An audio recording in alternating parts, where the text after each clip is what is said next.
Been reporting on for weeks. The controversial LIV golf tournament beginning today in Oregon. It is just west of Portland, and that's with players competing for a combined $20 million purse. And tonight we're hearing from the families of some 9/11 victims. They are speaking out against this Saudi-backed event. Brandon Thompson joining us live and picking up the coverage from North Plains with much more. Brandon? And the families call this prize money blood money, Elizabeth, paid for by the regime of Saudi Arabia. These families want the golfers to think about their country before taking part in this tournament. Families and survivors of the September 11th terrorist attacks coming together to speak out. This event is nothing more than a group of very talented athletes who appear to have turned their backs on the crime of murder.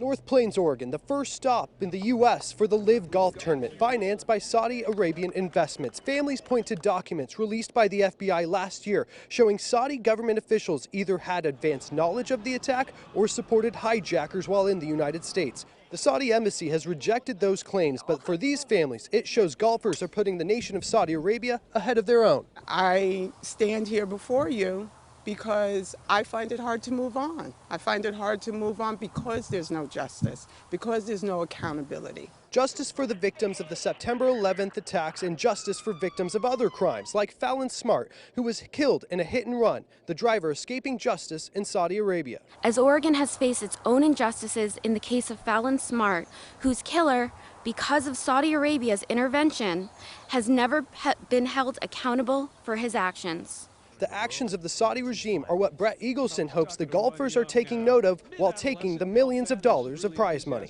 And it's our job to bring that message to the world and to these golfers.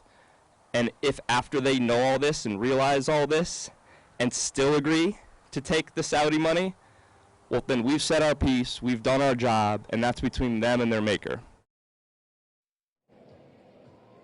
LIV Golf did respond to this story with this statement, which reads in part, "We have tremendous respect and sympathy for the families of anyone whose loved one was killed on September 11th, 2001. Al-Qaeda's attack on the United States was a national tragedy. We continue to believe that sports, including golf, are an important way to bring change to the world." Now, Eagleson says that he's going to follow the LIV tournament to every stop in the United States and bring other families of the September 11th attacks to meet the tournament. Reporting live in North Plains, Brandon Thompson, KOIN 6 News.